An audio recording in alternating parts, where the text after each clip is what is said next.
اب میرے بھائیوں اگلی جو آیت ہے نا سورہ البقرہ کی آیت نمبر 164، اسے آیت الآیات کہا جاتا ہے، اس کا نام ہے ایسی آیت جس میں اللہ کی کئی آیات بیان ہوئی ہیں، اللہ کی قدرت کی نشانیاں، سائنس آف گاڈ، ایک نہیں بے شمار۔ اور قرآن حکیم میں سورۃ البقرہ کی آیت نمبر 164 کے مقابلے پہ کوئی ایک آیت ایسی نہیں ہے جس میں صرف ایک آیت کے اندر اللہ تعالیٰ کی قدرت کے فزیکل فینومینا آف نیچر، جو اللہ تعالیٰ کے فینومینا بنائے ہوئے ہیں، وہ سارے کے سارے آلموسٹ بڑے بڑے فینومینا جو قرآن پاک میں سکیٹرڈ فارم میں ہیں، جن کو التذکیر بھی اعلیٰ اللہ کہا گیا ہے، وہ بیان ہوئے ہوں سوائے اس آیت کے۔ ان فی خلق السماوات والارض، بے شک آسمانوں اور زمین کی تخلیق میں، واختلاف اللیل والنہار، اور رات اور دن کے آنے جانے میں، والفلک التی تجری فی البحر، اور کشتیوں کے جہازوں کے سمندروں میں چلنے میں، بما ينفع الناس، جو کہ لوگوں کے نفع کے لیے چلتی ہیں، یعنی وہاں سے سی فوڈ جو ہے وہ شکار کیا جاتا ہے۔ وما انزل اللہ من السماء من ماء، اور اللہ تعالیٰ جو نازل فرماتا ہے آسمان سے پانی، فاحیا به الارض بعد موتها، اور پھر اس پانی کے ذریعے مردہ زمین کو زندہ کر دیتا ہے، یعنی سبزہ اگا دیتا ہے اس پانی کے ذریعے۔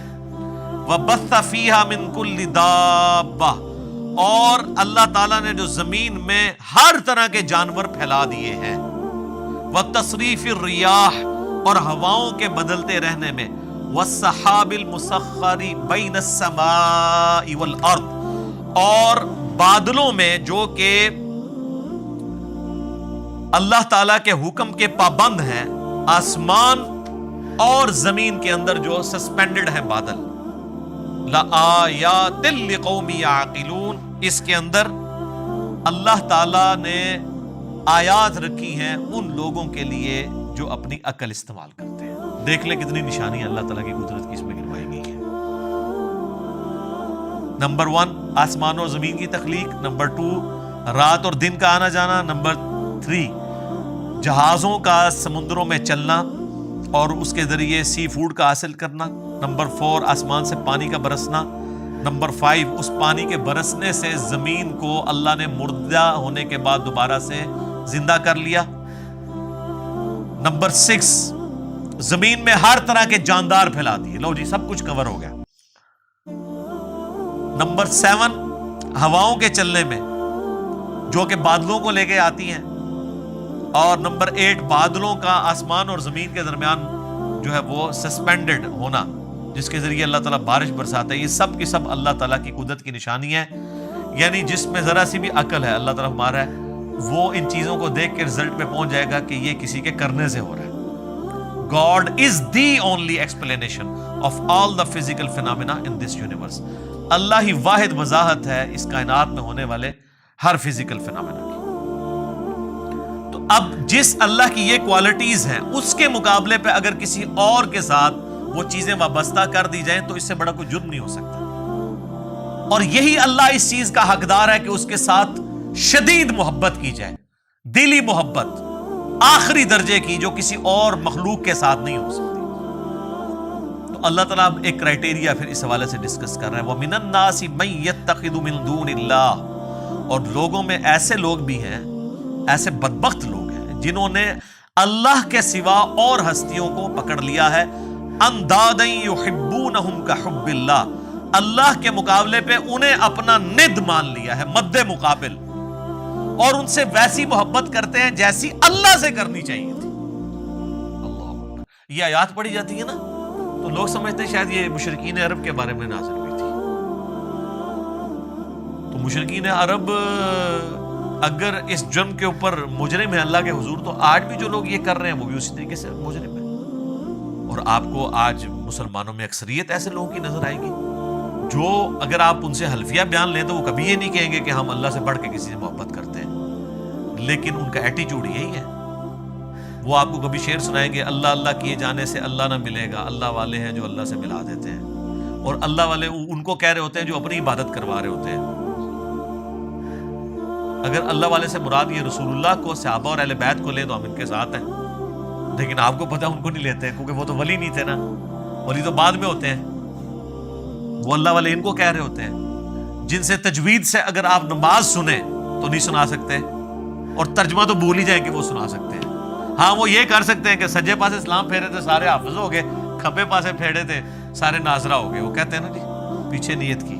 تو میں کہتا ہوں جن بزرگوں کے بارے میں آپ کا ایک کلیم ہے نا، اگر آج بھی اس طرح کہتے ہیں نا جی دنیا اولیاء سے خالی نہیں ہے، آج بھی ان اولیاء کو لیں، وہ تجوید کے ساتھ آپ کو سنا نہیں سکتے، وہ آپ کو سنت اذکار نہیں بتا سکتے صبح و شام کے جو نبی علیہ السلام نے تعلیم فرمائے ہیں۔ فرض نماز کے بعد کے آپ کو 2-3 اذکار بتائیں گے، 17 نہیں بتا سکتے، ان کی تربیت ہی وہ نہیں ہوئی بھی۔ تو وہ ان ہستیوں کے بعد، حتیٰ کہ سورہ الزمر کے اندر جا کے آئے گا، سورۃ المومن کے اندر، کہ ان کے سامنے جب اکیلے اللہ کا ذکر کیا جاتا ہے تو ان کے دل گھٹنے شروع ہو جاتے ہیں، اور جب اللہ کے ساتھ اور ہستیوں کو شامل کیا جاتا ہے تو ان کے پھر دل پھیل جاتا ہے۔ اور آپ یہ کر کے دیکھ لیں جناب، آپ اللہ کی توحید بیان، ہم تو کئی بار یہ تجربہ کر چکے ہیں، آپ اللہ کی توحید بیان کریں تو ان کو چڑ ہو جاتی ہے، وہ کہتے ہیں کو بزرگوں کا بھی ذکر کرو نا جی۔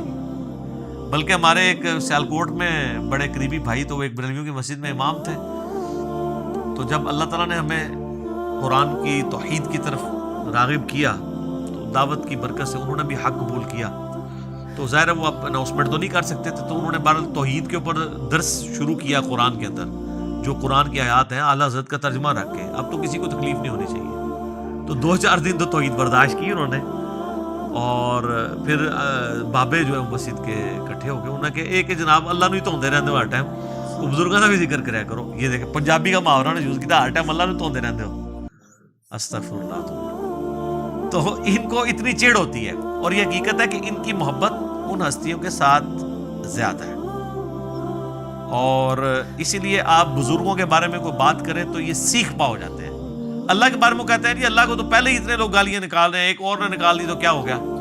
ہاں ظاہر ہے وہ نکال رہے تو ہیں، حالانکہ یہ خود بھی نکالنے والوں میں شامل ہے جی۔ سورہ مریم میں آتا ہے کہ جو اللہ تعالیٰ کے لیے بیٹا تجویز کرتا ہے، یعنی شرک کرتا ہے، شرک کی کوئی بھی فارم ہو، وہ اللہ کو ایسی بات کہہ رہا ہے، ایسی گالی دے رہا ہے کہ قریب ہے آسمان پھٹ پڑے اور زمین شک ہو جائے اور پہاڑ ریزہ ریزہ ہو جائے، ان دعوا للرحمن ولدا، کہ یہ رحمان کے لیے بیٹا تجویز کرتے ہیں۔ اگر زمین و آسمان اور پہاڑوں کے احساسات ہو نا اس طرح کے، تو یہ سارے ان پہ پھٹ پڑے، زمین ریزہ ریزہ ہو جائے، زمین یعنی پھٹ جائے اس خوف سے کہ یار میرے اوپر یہ لوگ اللہ کے ساتھ اور ہستیوں کو شریک ٹھہرائے ہوئے۔ اور نبی علیہ السلام کی آپ احتیاط دیکھیں، یہ جو ند لفظ ہے نا، اندادیں، سیم یہ الفاظ ہے۔ مسند امام احمد میں حدیث موجود ہے، الادب المفرد امام بخاری کی کتاب کے اندر یہ موجود ہے، ہم نے اپنے ریسرچ پیپر دعا صرف اللہ ہی سے اس میں بھی ڈالی ہوئی ہے۔ ایک صحابی نے نبی علیہ السلام کو آگے کہا، ما شاء اللہ و شئت یا رسول اللہ، اے اللہ کے رسول جو آپ چاہیں اور جو اللہ چاہے۔ تو آپ نے فرمایا اجعلتنی للہ ندا، یہ لفظ، کیا تو نے مجھے اللہ کے مد مقابل ٹھہرا لیا؟ اب وہ پاکستانی ہوتا نا تو کہتا نہیں یا رسول اللہ مد مقابل نہیں، میں نے آپ کو مستقل بذات نہیں مانا، غیر مستقل بذات، عطائی اور اللہ کے اذن سے مانتے ہوئے کہا ہے۔ لیکن اس ٹائم پہ یہ کہانیاں نہیں ہوتی تھی، صحابہ کرام تو بولے والے مسلمان تھے نا، یہ ساری شیطانیاں ان کو تو نہیں آتی تھی۔ تو آپ فرمایا قل بل ما شاء اللہ وحدہ، بلکہ کہہ جو اکیلا اللہ چاہے۔ ایک بریلوی عالم تھے، تو میں نے ان کو یہ حدیث بیان کی نا، ان کا جی آپ کو اس حدیث کا مطلب نہیں سمجھایا، میں نے سمجھایا۔ وہ کہتے ہیں اصل میں نبی علیہ السلام نے پوچھا ہے کہ اے میرے پیارے صحابی، کہیں ایسا تو نہیں آپ مجھے خدا مانتے ہو؟ میں نے کہا تو آگے الفاظ تو کچھ اور بتا رہے ہیں۔ اس کے جواب میں تو صحابی کہتا نہیں یا رسول اللہ میں نے آپ کو خدا نہیں مانا، خدا کا بندہ مانتے ہوئے کہہ رہا ہوں یا رسول اللہ ما شاء اللہ و شئت۔ تو میں نے کہا آگے جو الفاظ ہیں قل بل ما شاء اللہ وحدہ، کہ اکیلا جو اللہ چاہے۔ اگر آپ کی بات ہوتی نا تو وہ صحابی کہتے کہ نہیں میں آپ کو اللہ کا بندہ مان کے کہہ رہا ہوں، تو حضور کہتے ٹھیک ہے کہتا رہے۔ آپ تو بالکل الٹ بات کر رہے ہیں، نہیں مجھے نہیں شامل کرنا ذات، تکوینی امور میں نہیں کرنا، تقدیر سے جو ریلیٹڈ ہے۔ ہاں باقی دین کے معاملے میں تو بخاری مسلم میں کہ یہ حدیث ہے، جب نبی علیہ السلام سے پوچھا گیا کسی معاملے کا صحابہ کرام نے، اور صحابہ کرام سے آپ نے کاؤنٹر کوسچن کیا، ان کو نہیں معلوم ہوتا تو کہتے تھے واللہ ورسولہ عالم، اللہ اور اس کا رسول بہتر جانتے ہیں. وہ بالکل ٹھیک ہے، دین اللہ اور اس کے رسول سے ہی سیکھنا ہے. اور اسی کو سپورٹیو بخاری مسلم کی حدیث ہے کہ اللہ تعالیٰ عطا فرماتا ہے، میں تقسیم کرتا ہوں. وہ آدھی حدیث بیان کرتے ہیں، پوری حدیث اس طرح ہے کہ نبی صلی اللہ علیہ وآلہ وسلم فرمایا اللہ تعالیٰ جس کے ساتھ خیر اور بھلائی کا ارادہ فرماتا ہے اس سے دین کی فقہ عطا فرما دیتا ہے. اور اللہ دیتا ہے اور میں تو تقسیم کرنے والا ہوں. یعنی مجھے بھی جو دین اللہ نے میرے ساتھ بھلائی کا ارادہ کیا، مجھے دین کی سمجھ عطا فرمائی ہے، تو یہ اللہ نے عطا فرمائی ہے، میں تو صرف تقسیم کرنے والا ہوں. انما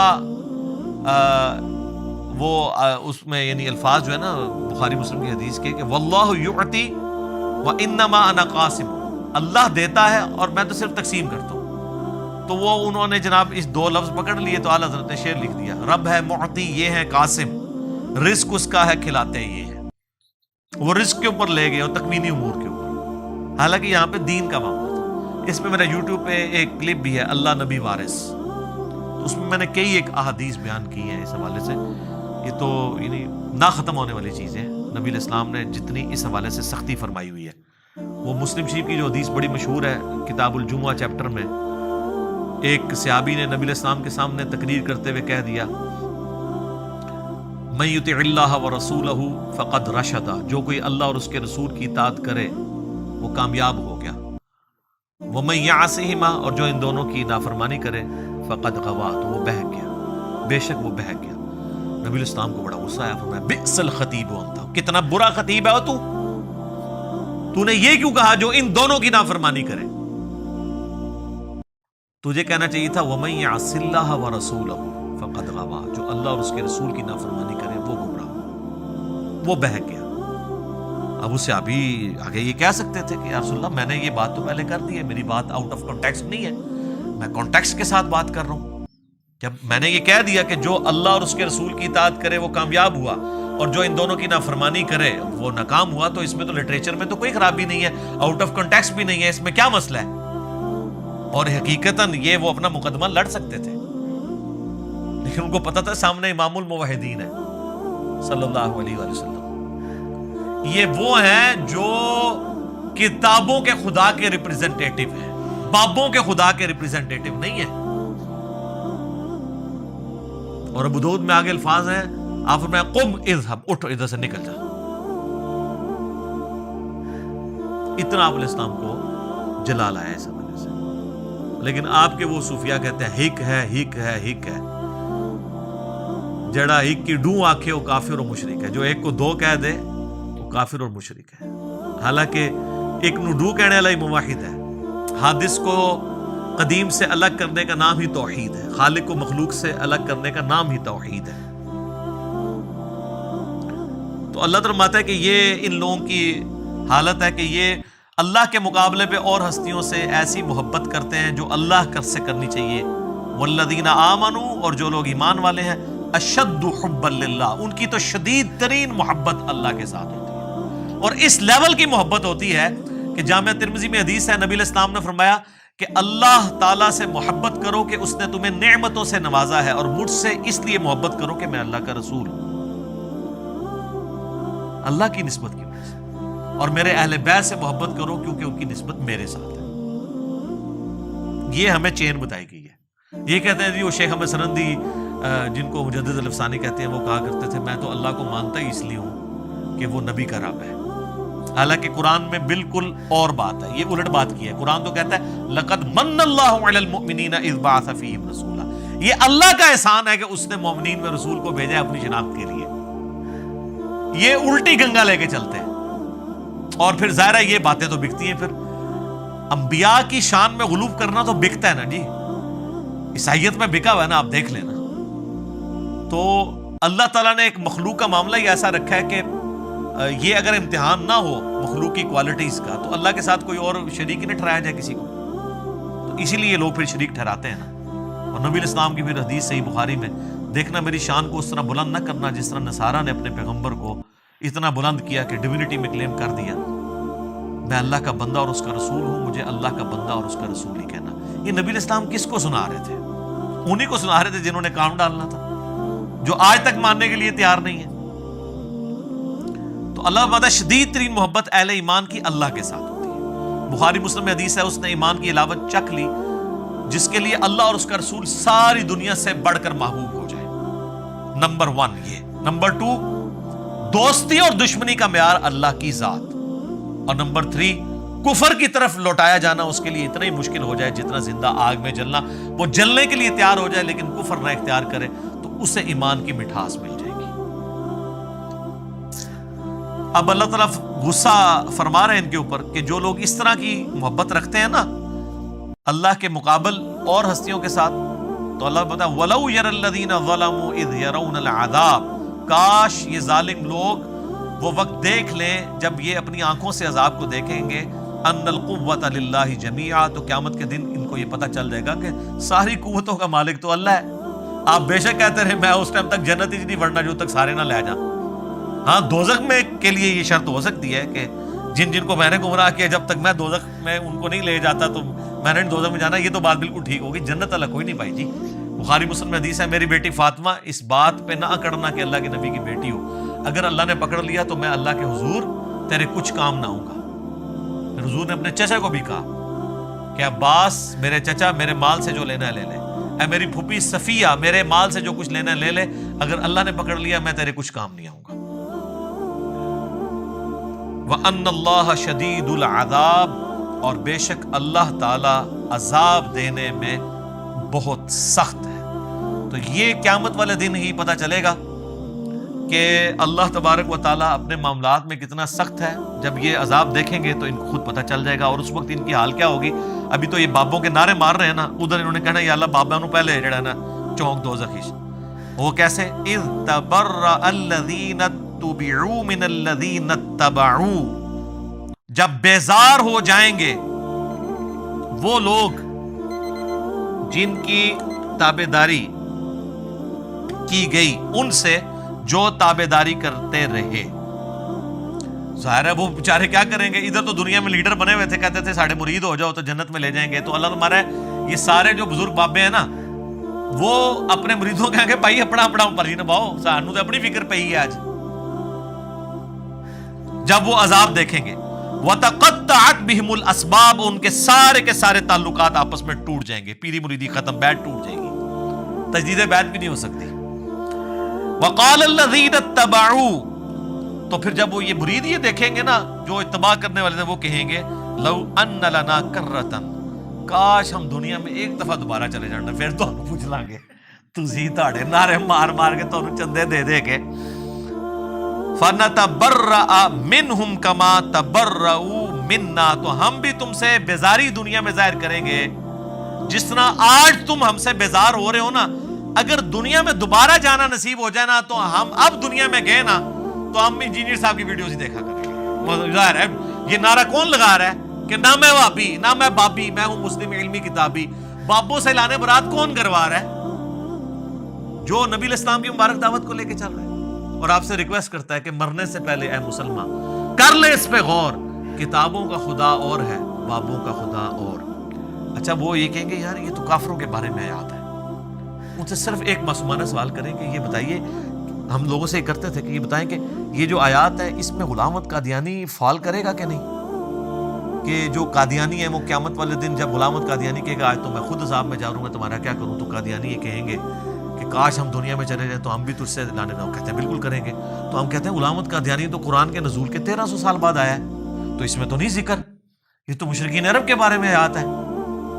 تو کہیں گے نہیں مسئلہ یہ ہے کہ جو بھی کرے گا تو آڑے نہیں کرتے. ہم کوئی بات کر دیں کہ اللہ کے فضل سے ہم نے یہ بات سمجھائی ہے بڑے اعتماد کے ساتھ, کہتے ہیں میں کرتا ہے وہ آپ کے, تو میں کہتے ہیں کہ سارے اولیاء کی گردن پہ میرا پاؤں, آپ کہتے ہیں سبحان اللہ, حالانکہ آپ کہتے ہیں جی لعنت اللہ. کبھی ابو بکر صدیق نے کہا سارے صحابہ کی گردن پہ میرا پاؤں ہے. اتنے متکبرانہ جملے کے اوپر سبحان اللہ کہنا چاہیے. شیخ عبد القادر جیلانی کی طرف جھوٹ منسوب ہے, ہم نہیں کہتے انہوں نے کہا ہوگا. اگر انہوں نے کہا تو وہ پھر اولیاء اللہ نہیں ہوں گے, اور اگر اولیاء اللہ میں سے ہیں تو وہ اتنے تکبر کے ساتھ نہیں بول سکتے. تو وہ کہیں گے آج ہم دنیا میں اگر کاش ہمیں واپس اللہ بھیج دینا ہم بھی اس طرح تبرہ کریں گے. یہ تبرہ لفظ سے نا اعلان برات, ٹھیک ہے جی, تبرہ کریں گے. جس طرح آج تم کر رہے ہو. کذالک یریہم اللہ اعمالہم حسرات، یوں ہی اللہ تعالیٰ ان کے برے اعمال ان کے سامنے کر دے گا اس حال میں کہ وہ پشیمانی میں ہوں گے. علیہم ان کے لیے، وما ہم بخارجین من النار، والعیاذ باللہ تعالی، اور وہ کسی صورت آگ سے نکل نہیں پائیں گے. اللہم اجرنا من النار، اللہم انی اعوذ بک من عذاب جہنم ومن عذاب القبر ومن فتنة المحیا والممات من شر فتنة المسیح الدجال ربنا اصرف عنا عذاب جہنم ان عذابها كان غراما. آمین. تو یہ دیکھ لیں، یہ آخرت میں یہ کچھ ہونا ہے. تو دنیا میں اگر کسی کو پتہ چل جاتا ہے، سورہ الاحزاب پڑھ کے دیکھ لیں، وہاں پہ وہ کہیں گے کہ ہمارے بزرگوں کو دگنا عذاب دے اللہ، جن کی وجہ سے ہم گمراہ ہوئے. بالکل آخری رکوع میں. تو آپ یہ قادیانیوں کی تو میں نے بس مثال دی ہے، آپ دیوبندیوں سے اگر پوچھ لیں کہ یہ احمد صاحب بریلوی صاحب کے ماننے والے ان کے بارے میں یہی کہیں گے، بالکل کہیں گے. اور بریلویوں سے پوچھیں کہ اشرف تھانوی صاحب کے ماننے والے قیامت دن یہی کہیں گے، بالکل کہیں گے. تو یہ تو اجماع ہی ہوا ہے اس کے اوپر بزرگوں سے تبرہ کرنے پہ. تے اے تبرے جڑے نا بزرگوں سے کرو جے کرنے جے اعلان برات، ٹھیک ہے، اس سے پہلے کہ وہ آپ سے اعلان برات کریں. اور دیکھیں اللہ تعالیٰ کتنا شفیق ہے، اس نے قیامت کی جو وہ ویڈیو تھی نا پہلے ہی چلا دی ہے، تاکہ وہاں جا کے آپ کو شرمندگی جو ہونی ہے نا پہلے ہی پتہ چل جائے، اور آپ مرنے سے پہلے غور کر لیں. کیا کہ مرنے سے پہلے اے مسلمان کر لے اس پہ غور. کتابوں کا خدا اور ہے، بابوں کا خدا اور یقین جان ایک دفعہ بھی زندگی میں تو نے غور کیا نا، تیرے اندر سے آواز نکلے گی کیا کہ نہ میں وہابی نہ میں بابی، میں ہوں مسلم علمی کتابی. دیکھ لو بابے نو کیسے رگڑا لگ رہا ہے. ٹھیک ہو گیا. بے شک بابا بچاؤ مہم کریں، بابے تے اللہ تعالیٰ نے پہلے ہی ختم کرتے ہیں. اللہ تعالیٰ سے دعا ہے جو حق بات میں نے کہی ہمارے دلوں میں راسخ فرمائے. اگر جس بات میں میرے منہ سے غلط بات نکل گئی، اللہ تعالیٰ ہمارے دلوں سے معاف کر کے اسے معاف بھی فرما دے. سبحانک اللہم وبحمدک اشہد ان لا الہ الا انت استغفرک واتوب الیک وما علینا الا البلاغ المبین.